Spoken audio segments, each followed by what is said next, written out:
सपने तो बहुत सजाया मैंने पर तू बेवफा निकली। सपने तो बहुत सजाया मैंने पर तू बेवफा निकली। है पत्थर दिल इंसान, इस दर्द का कोई दवा नहीं।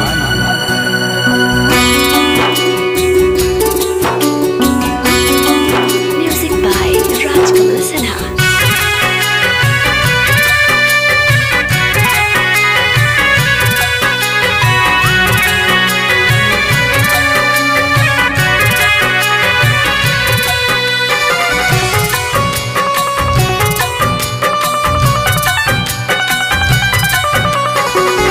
भूल गईलू गोरी पियावा के प्यार में।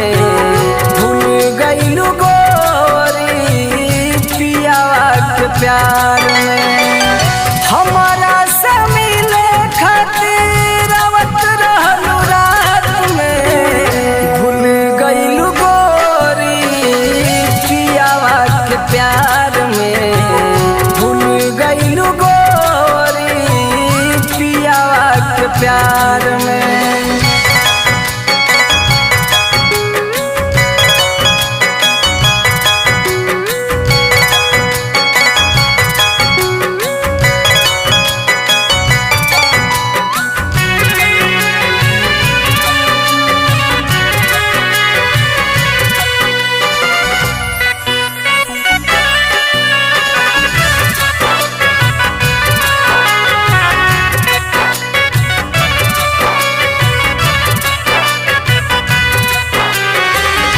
दुश्मन जमाना बे दर्द समाज बा। छोड़ दिल बचू के तू कौन ऐसन राज बा। सितम क्यों करती हो इतना कि मैं सह नहीं पाऊंगा। सितम क्यों करती हो इतना कि मैं सह नहीं पाऊंगा। डोली जिस दिन उठेगी तेरी मैं रह नहीं पाऊंगा।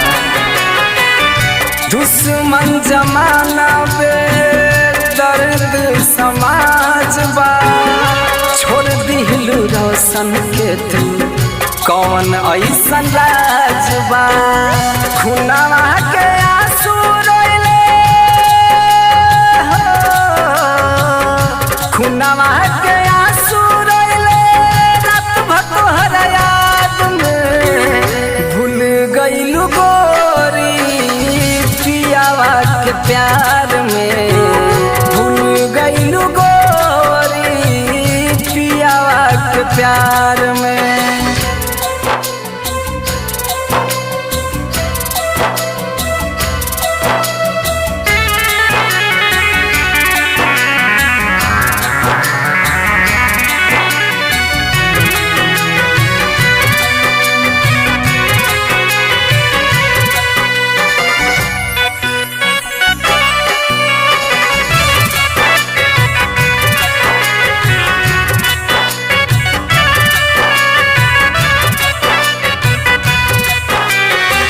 हथवा पे लिखल मिटा दीहू नाम हो।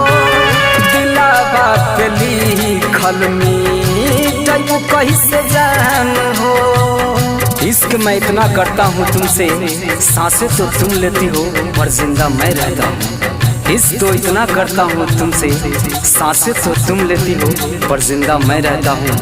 कभी शराब को देखना भी पसंद नहीं करता था मैं, आज इसके सहारे ही जिया करता हूँ।